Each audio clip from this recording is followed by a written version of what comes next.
शादी में आई चुड़ैल। अन्नपुर नाम के एक गांव में शादी चल रही होती है। वाह, मजा आ गया फूफा जी। शादी में क्या खाना बना है, बाराती तो उंगलियां चाटते रह जाएंगे। हाँ, तुमने सही कहा, पनीर की सब्जी का तो कोई जवाब ही नहीं। दूसरी तरफ पंडित जी फेरों की तैयारी कर रहे होते हैं कि तभी वहाँ एक चुड़ैल आ जाती है। अरे मर गया रे, ये चुड़ैल यहाँ क्या कर रही है? अरे दिवाकर जी, ये आपकी कौन सी रिश्तेदार है? अरे मुझे क्या पता, क्या भाग्यवान, कहीं ये तुम्हारे मायके से तो नहीं आई है।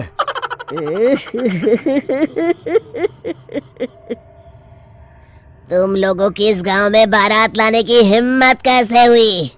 मेरे रहते इस गांव में किसी की शादी नहीं हो सकती। अब तुम लोग देखो मैं क्या करती हूँ। अरे मर गया रे, मैंने सुना है ये जबान की पक्की है। भागो रे भागो, वरना ये चुड़ैल किसी को नहीं छोड़ेगी। हाँ, तुम सही कहते हो मोहन भाई, यहाँ से भाग लेने में ही हम सबकी भलाई है। देखते ही देखते शादी के मंडप में भगदड़ मच जाती है और चुड़ैल सब कुछ उजाड़ कर रख देती है। फिर एक दिन मोहन की शादी तय हो जाती है। अरे भाई, अगले हफ्ते मेरी शादी तय हो गई है, लेकिन इस चुड़ैल की दहशत के मारे तो मेरे हाथ पैर कांप रहे हैं। अरे मोहन, तुम्हारा दिमाग तो खराब नहीं हो गया? तुम अपने साथ साथ हम सब गांव वालों को भी बलि का बकरा बनाना चाहते हो? उस चुड़ैल के रहते तुमने अपनी शादी के बारे में सोच भी कैसे लिया? देखो गोपाल, डर तो मुझे भी लग रहा है, लेकिन उस चुड़ैल के डर से मैं जिंदगी भर कुंवारा तो नहीं रह सकता। तभी वहाँ मोहन के होने वाले ससुर आ जाते हैं। अरे ससुर जी आप? देखो, अब तक मैं तुम्हारा ससुर बना नहीं हूँ और शायद बनूंगा भी नहीं। ये आप क्या कह रहे हैं? मैंने तो शादी का कोड भी सिलवा लिया है। मैं अपनी बेटी की शादी किसी अच्छे गांव में कराना चाहता हूँ। तुम्हारा गांव तो भूतिया गांव है। मैं तो क्या, अब तो कोई भी अपनी लड़की इस गांव वालों को नहीं देगा।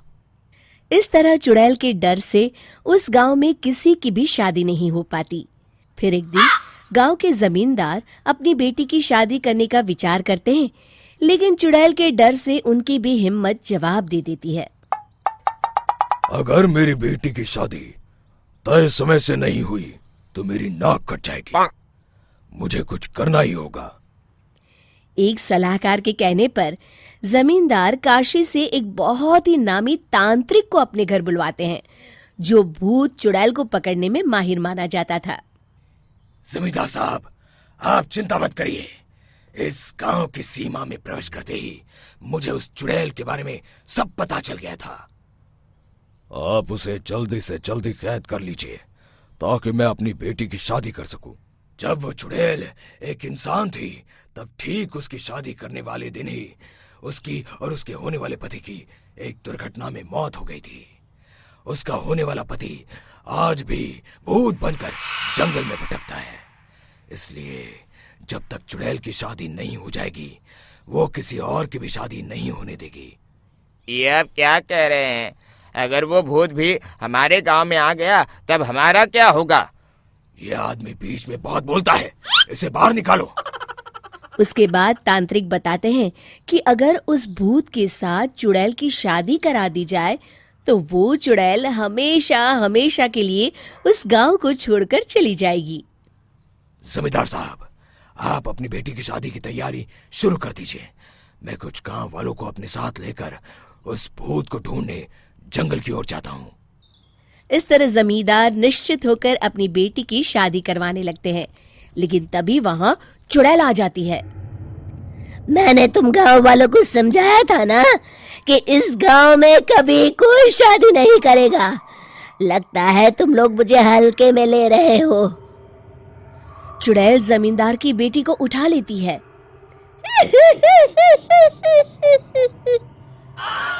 अब देखती हूँ बिना दुल्हन के तुम लोग शादी कैसे करोगे। मैं इसे अपने साथ ले जा रही हूँ।